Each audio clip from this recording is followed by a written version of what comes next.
ഈ മത്സരത്തിന്റെ 4ാം റൗണ്ട് അവസാനിച്ചപ്പോൾ പുറത്താകാതെ നിൽക്കുന്നത് അക്ബറും നൂറയുമാണ്.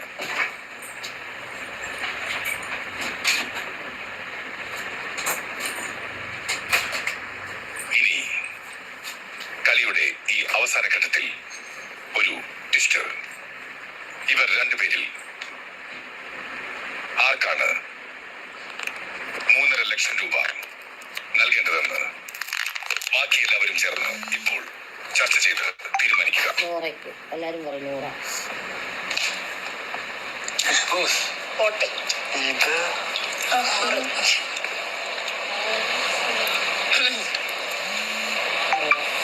ബാക്കിയുള്ളവർക്ക് ചർച്ച ചെയ്യാം. നമ്മള് റീസൺ പറയാം. ഉണ്ടാക്കില്ലാന്നൊക്കെ മാറ്റി നിർത്തി അങ്ങോട്ട് വെച്ചു. റീസണൊക്കെ വേണോ? തീരുമാനിച്ചിട്ട് പറഞ്ഞാൽ പറയാൻ പറഞ്ഞിട്ടില്ല.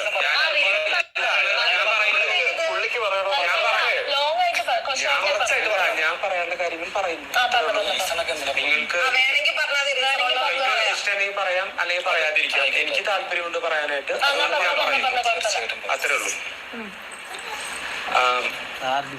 ഈ കഴിഞ്ഞ റൗണ്ടില് ഉണ്ടായിരുന്ന 3 പേർ എന്ന് പറയുന്നത് 1 അക്ബർ, 2 നൂറ, 3 ആദില.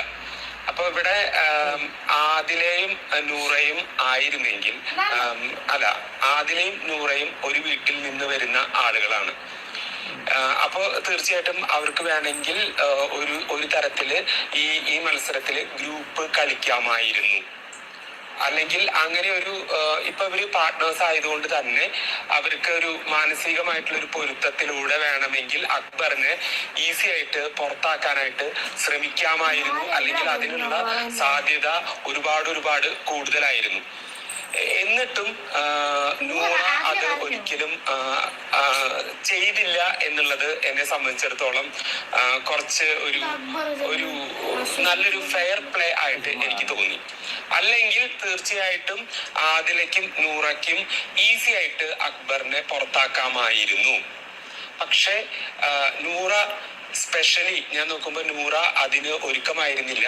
അപ്പൊ നൂറ തന്നെ നൂറയും അക്ബറും അതിന് പറഞ്ഞ ഒരു ഉത്തരം ഞാൻ ചോദിച്ചിട്ടൊന്നുമല്ല പറഞ്ഞ. ഇവിടെ വന്നിരുന്നപ്പോ നൂറയും അക്ബറും രണ്ടുപേരും ചേർന്ന് പറഞ്ഞ ഒരു ഉത്തരം എന്ന് പറയുന്നത്, ഞങ്ങള് മുൻപത്തെ ആ ഒരു മത്സരങ്ങളിൽ, മുൻപത്തെ റൗണ്ടുകളിൽ ഞങ്ങൾക്കൊരു അണ്ടർസ്റ്റാൻഡിങ് ഉണ്ടായിരുന്നു. ഞങ്ങൾ ഇങ്ങനെ കളിക്കാം എന്നുള്ള ഒരു കാര്യം ഓൾറെഡി ഡിസൈഡ് ചെയ്ത് വെച്ചിരുന്നു എന്ന് ഇവര് തന്നെ ഇവിടെ പറഞ്ഞു.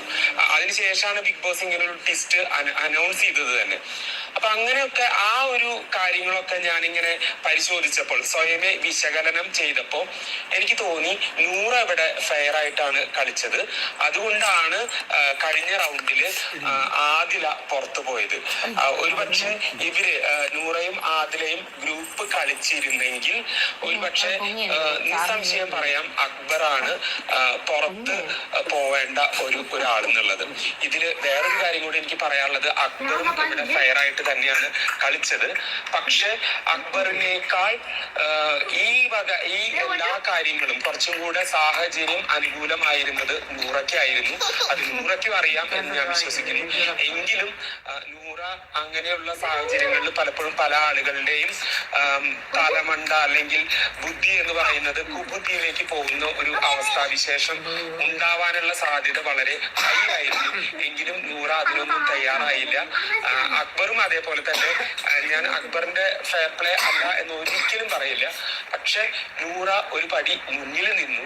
അതുകൊണ്ട് ഞാൻ വിചാരിക്കുന്നത് നൂറയ്ക്ക് ഈ പൈസ കിട്ടട്ടെ എന്നാണ്.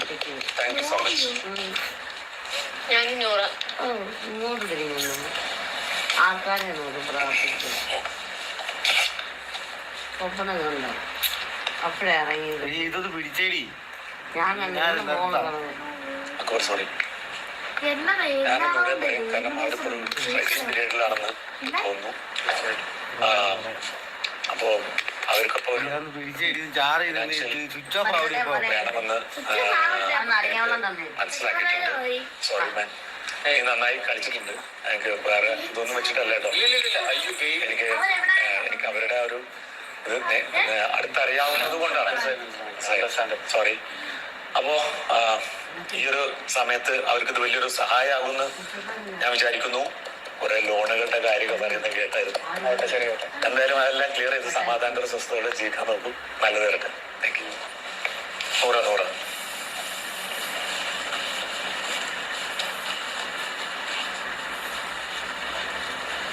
എന്തായാലും രണ്ട് പാർട്ടികൾക്ക് അവരുടേതായ പ്രശ്നങ്ങളുണ്ട്, ഫിനാൻഷ്യൽ പ്രോബ്ലംസ് ഉണ്ട്.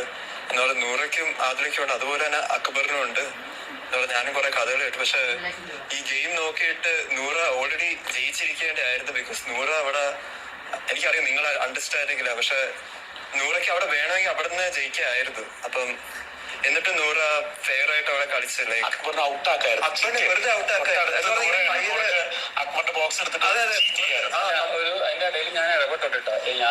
എന്റെ കയ്യിൽ നൂറയുടെ പോസ്റ്റ് എനിക്ക് വേണമെങ്കിൽ നൂറയുടെ കൂട്ടിയിട്ട് ഇടാമായിരുന്നു കേട്ടോ. നമ്മൾ തമ്മിൽ ആ ഒരു ഗെയിം ഫൈനൽ വരെ എത്തുക എന്നുള്ളതാണ് നമ്മുടെ ലാസ്റ്റ്. ഫൈനൽ വേറെ ഗെയിം വന്നാൽ അതിനനുസരിച്ച് ദൂരക്കുറവ്. അതെ, ഞാൻ നോക്കിയപ്പം നൂറിന്റെ കൈ ഇരുന്ന് കണ്ടായിരുന്നു. പക്ഷെ നൂറ് മാറിയില്ല അവിടുന്ന്. ആ സമയം നിങ്ങളെ അടിപിടിയായപ്പോ ആ സമയം വേണമെങ്കിൽ പോയി ചെയ്യാനില്ല. ഞാനും നൂറ് എന്റെ കയ്യിൽ അനിമോളുടെ വിട്ടിട്ട് നൂറോടെ ഉണ്ടായിരുന്നു. ഞാൻ ഇടാതെ അനിമോളുടെ ഞങ്ങൾക്ക് തെളിയ ചെയ്തത് തുടക്കത്തിലെ അറിയാം. ആരും അങ്ങോട്ടും ഇങ്ങോട്ടും ഒന്നും ചെയ്തില്ല. അക്ബറും നൂറും ഡിസേർവിംഗ് ആണ്. സെയിം വേ അക്ബറിന് ഒരുപാട് ഫിനാൻഷ്യൽ സ്ട്രഗിൾസ് ഉണ്ട്, എനിക്കറിയാം. അത് ഇന്ന് രാവിലെയും പറഞ്ഞതാണ്. Same way Noora and Adila.